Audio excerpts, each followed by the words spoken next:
contributed immensely and successfully built the capacity of units deployed for peacekeeping operations to the African Union United Nations Hybrid Mission in Darfur, UNAMID, and also UNMIL in Liberia. I wish to mention here that the center currently enjoys and receives training assistance from the United States government through the ACOTA program. My external experience saw me serving in Sierra Leone and Darfur, Sudan as a deputy force commander and a force commander respectively. As a deputy force commander with the United Nations mission in Sierra Leone, UNAMSI, I worked tirelessly to attain peace to the extent of personally meeting with the rebels in their enclaves and in their locations. Through a painstaking dialogue, I introduced what we now know as hotspot disarmament that helped UNAMSIL to implement one of the most successful disarmament, demobilization, and reintegration program by the United Nations. For those who want to know more about the hotspot disarmament, read my memoirs when I ever have the time to write it. In Darfur, I took over the mission at a time when there was no peace to keep. And the mission was delicately balanced between moving towards precarious peace and renewed escalation of the crisis. I indeed took over what was left of the ACSS and built it up to one of the most ambitious and challenging first African Union and United Nations peacekeeping missions. We did that in a very challenging political, logistic, and environmental situation. I'm glad that I handed over the mission to the incumbent force commander in a more stable and confident situation, as Darfur has experienced some degree of stability for some period now. The peace talk currently being hosted in Doha, Qatar, is part of the process we built when I was the chairman of the Ceasefire Commission in Darfur. My service in the quest for peace in Africa are not without their challenges. On many occasions, our commitment and effort were overstretched to its limit. However, perseverance and resilience saw us through the murky waters of peacekeeping. At this juncture, distinguished ladies and gentlemen, please permit me to acknowledge the immense contribution of the African Center for Strategic Studies for its commitment to building awareness on security issues facing Africa. As General Ward said, the problems in Africa today are enormous, but the opportunities are also great. The problems facing Africa today, such as violence, conflict, poverty, and hunger, are mostly human-created problems. They can therefore be resolved through human effort, understanding, and the development of various developmental structures for which the African Center is greatly involved. Much has been done in resolving conflict in Africa. However, there are still many challenges facing the continent. A lot of work needs to be done in the area of civil-military cooperation. Most African countries are barely coming out of military government, which is one of the reasons for disaffection and lack of confidence between the military, the civil population, and the various right groups. These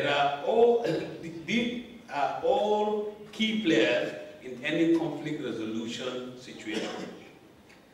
Efforts are required to build confidence and trust between the military and the civil populace. This could be done through awareness campaign and building of capacity in civil-military cooperation. Good governance is still a challenge in most African countries. We must appreciate that a lot of progress has been made in this regard. It is very encouraging to note that most African countries are now presided over by democratic government. However, there are democratic structures that need to be strengthened. Issues like free and fair election, ignorance, and corruption are still major challenges that could truncate democracy and completely erode the gains made in the march towards good governance. I would also wish to say here that peace is not merely the absence of visible conflict, but peace based on the rights and dignity of every citizen of Africa. Just peace does not include only civil and political rights, but economic security and freedom from one, which can be guaranteed by good governance. I will not end my speech without thanking my dear wife, who is here with me today.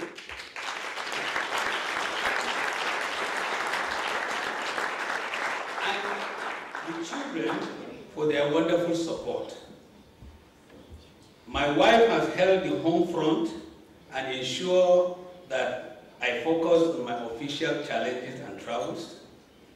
Let me also thank the federal government and the people of Nigeria for the opportunities given to me to serve in various capacities in the armed forces of Nigeria. I would also like to use this medium to pay tribute to my colleagues at arms, the officers and soldiers of the armed forces of Nigeria, whom I led for 4 fruitful years. I deployed thousands of them to distant lands in the service of peace with visible reward. I must also mention officers and soldiers from all over the world whom I had the privilege of commanding under the African Union and the United Nations mission offices. Some of them paid the supreme sacrifice for the sake of peace and security in Africa. May their gentle souls rest in perfect peace. Amen. Finally, I want once again to thank Ambassador Benedict, your good staff, and the center for honoring me. I want to thank you and your colleagues for the good works you are doing in helping the great network that we find among future leaders in Africa. I hope together we will work to make Africa a peaceful place so that our sons and daughters, the future generation, will know peace and will have progress like any other part of the world. Thank you very much.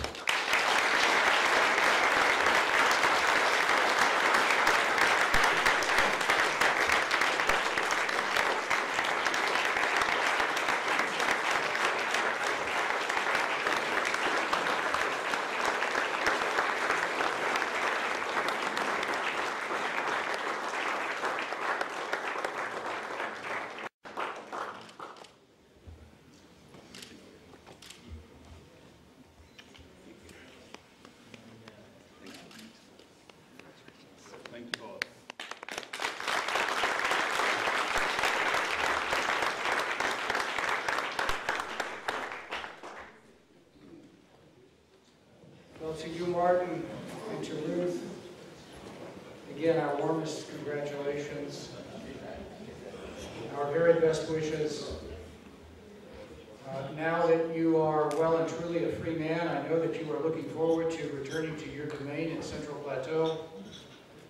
But we will be in pursuit, and we will be seeking your advice. And when you tell us to maintain the strength of our networks and to continue working together, we're going to call upon you to help us in that challenge. Thank you all.